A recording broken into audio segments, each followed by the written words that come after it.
Welcome back. It's me, Lou. Okay, before we begin, I'm going to apologize in advance because this will not be an unboxing and full review. We're going to look at this figure strictly as is, mint on card. The reason being is because I think I might have this figure loose somewhere in my collection. I just have to find it.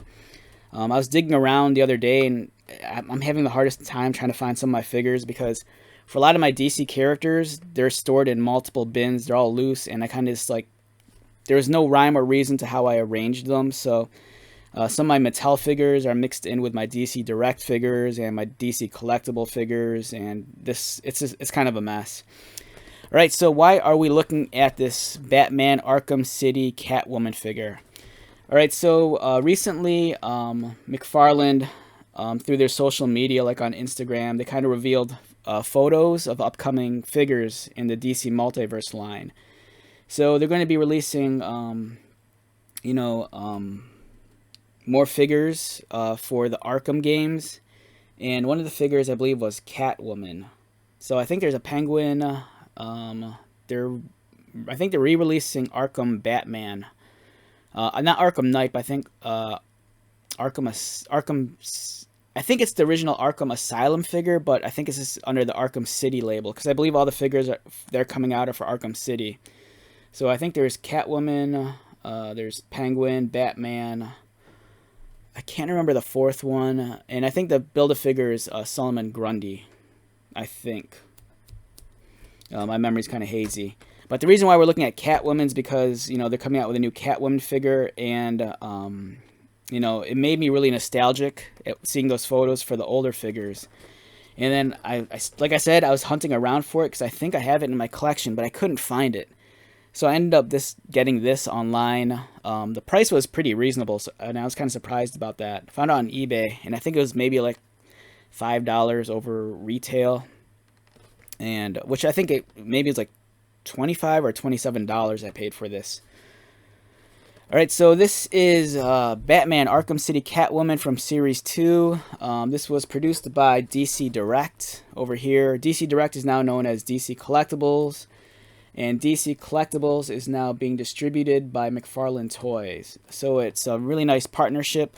But back in the day, DC were handling their toys, and it's called DC Direct because it was aimed at the direct market. So these were figures that you wouldn't necessarily find at retail initially. I think at some point in time you'd find these at Toys R Us, but I believe that when these figures were first released, they hit the direct market first, which were like the comic book shops and maybe the specialty stores. The box design, the package design is really cool. This is something you'll never see again. Right now, the toy industry is very environmentally conscious, so you're seeing a lot of packaging that's just all completely cardboard. If you collect like Hasbro action figures, like Transformers especially, you'll notice that they've kind of like changed course, and the package design for that's just like entirely cardboard boxes. They've kind of done away with anything plastic. So this is kind of a rarity. You're not going to see this anymore. This completely engulfed plastic clamshell. I love this package design because it could take a hard pounding. You could stack them, tons of them, and don't have to worry about them getting crushed. The only thing you have to worry about is if exposure to sunlight, much like anything. If you expose this kind of plastic to sunlight, at some point in time it'll start to yellow and even crack. But I love this. This kind of package design was kind of kept with the collector in mind. So if you wanted to take the figure out and play with it, you could. But at the same time, if you were like me and you liked this keeping your action figures mint on card, this was such a great solution for that because you got a great view of the action figure. The package design was really well thought out, and everything about this is just beautiful. So let's take a look at this. So as you can see in the background, we have Arkham City from the video game. Catwoman, this is a really, really cool costume design. Rocksteady kind of took, at the time, the modern comic version of Catwoman, and they really spiced it up. Her costume has some beautiful texture on it, as you can see right there. Some wonderful micro textures. The details amazing. You're getting a lot of buckles, belt straps, zipper. She has her whip coiled around her leg. She kind of has the popular design with the cat ears and the tight cowl around her head with the goggles. Rocksteady, their character designs, especially for the females, they're really sexualized. So, not that I'm complaining, but it's like they're big on the cleavage with this Catwoman. And then she comes with her weapon. It's kind of like a mace, cat of nine tails kind of deal. Yeah, the Batman Arkham City logo. This was Series 2.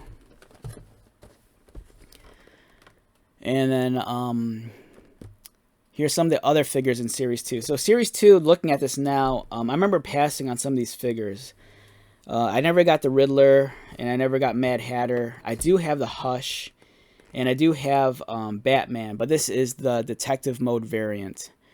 So if you remember, if you've played the Arkham video games, there's that one thing where you hold the button down, and then the whole room it kind of goes into a weird sonar radar mode, and the whole screen kind of turns like gridded and blue, and it kind of detects which objects are interactable. If there's anything that needs to be touched or pressed or examined. That was the whole purpose of Detective Mode.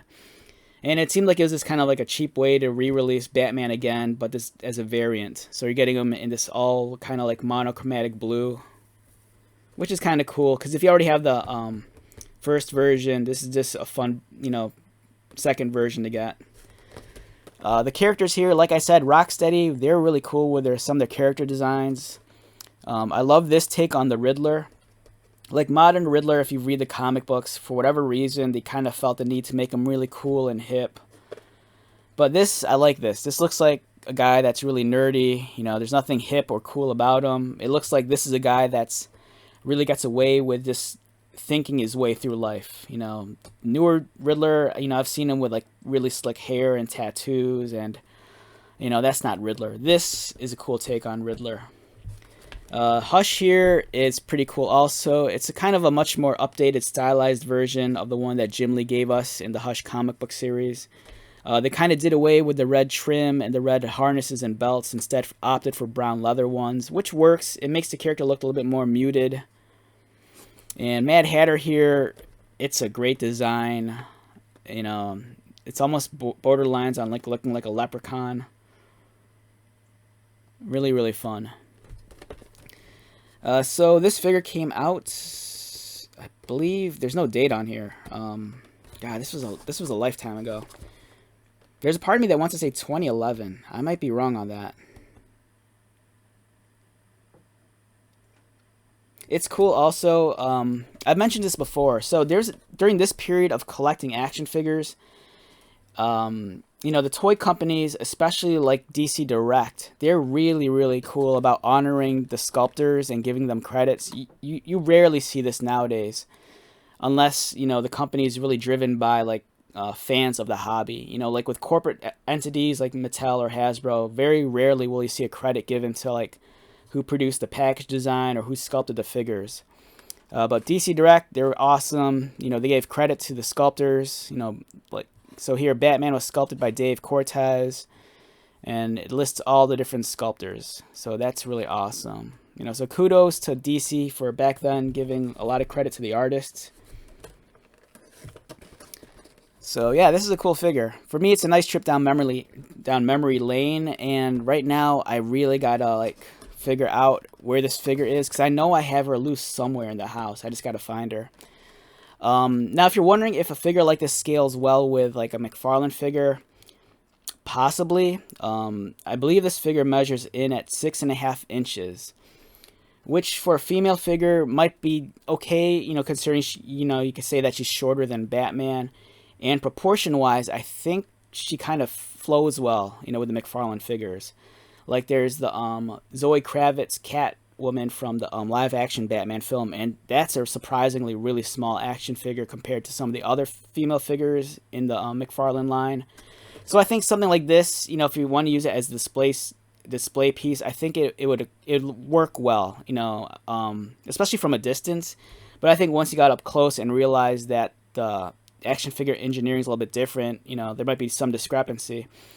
But otherwise, you know, the detailing is on the same level as a McFarlane. You know, if you just look at the costume, you know, the texture, the level of detail, it's all there. And it's a great looking action figure.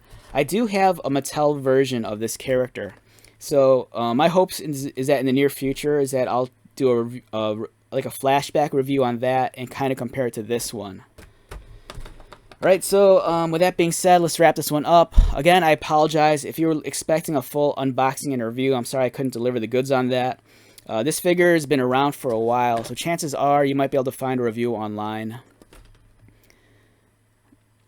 But it's cool. You know, if you're excited about the McFarlane figure and you can't wait, you know, I highly suggest giving this figure a shot. She looks fantastic. Alright, so let's wrap this video up. Once again, my name is Lou. If you are new to my channel, welcome. If you are a returning viewer subscriber, thank you so much for your continued support. I greatly appreciate it. So, until the next video, be safe, take care of yourself, buy lots of toys, and most importantly, be happy. And I'll see you at the next one. Alright, later.